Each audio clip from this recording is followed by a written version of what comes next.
மதுரை மாவட்டம் சோழவந்தான் மற்றும் அதனை சுற்றியுள்ள பகுதிகளில் நிலவி வரும் கடும் வறட்சியால் அப்பகுதியின் முக்கிய நீராதாரமான வைகை ஆறு வறண்டு பாலைவனம் போல காட்சியளிப்பதுடன் விவசாயிகளின் வாழ்வாதாரமும் கடுமையாக பாதிக்கப்பட்டுள்ளது.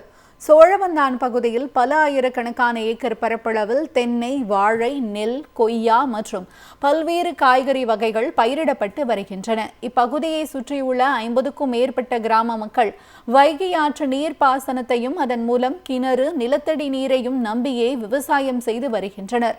இந்த நிலையில் போதிய மழையின்மை காரணமாக இந்த பகுதி தற்போது வறட்சியுடன் காணப்படுகிறது. மேலும் சோழவந்தான் அருகே உள்ள மேலக்கால் கிராமத்தில் வைகை ஆற்று படுகையில் ஒரே இடத்தில் அருகருகே நெருக்கமாக 20க்கும் மேற்பட்ட குடிநீர் கிணறுகள் தோண்டப்பட்டு ராட்சத மோட்டார்கள் மூலம் பல்வேறு மாவட்டங்களின் குடிநீர் தேவைக்காக தண்ணீர் உறிஞ்சப்பட்டு வருகிறது. இதனால் அந்த பகுதியில் நிலத்தடி நீர் அதள பாதாளத்திற்கு சென்றுள்ளதாக விவசாயிகள் வேதனை தெரிவிக்கின்றனர். எனவே பாசன கிணறுகள் முற்றிலுமாக வறண்டு வருவதாகவும் தண்ணீரின்றி பயிர்கள் கருகும் அபாயம் ஏற்பட்டுள்ளதாகவும் அவர்கள் கூறியுள்ளனர்.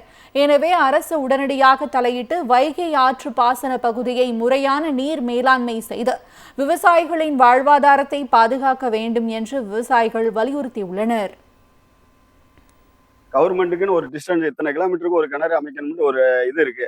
இங்க வந்து பாத்தீங்கன்னா 100 மீட்டருக்கு ஒரு கிணறு அமைச்சு இப்போ ஒரு 500 மீட்டர்ல நீங்க 20 கிணறு பார்க்கலாம். அதே மாதிரி தெங்கரையில இருந்து மேலக்கால் வரைக்கும் நீங்க பாத்தீங்கன்னா ஒரு 100க்கும் மேற்பட்ட கிணறு இருக்கு. வைகை இருபுறமுமே அந்த நிலத்தடி நம்பி தான் விவசாயமே நடக்குது. அதனால வந்து இதனால இந்த பக்கத்துல அரிய போறதுனால இவங்க வந்து 24 நேரமும் மோட்டர் ஓடிக்கிட்டு அந்த தண்ணி எடுத்துக்கிட்டே இருக்கிறதுனால கீழே வந்து நீர்ப்பாசனம் வந்து குறையுது.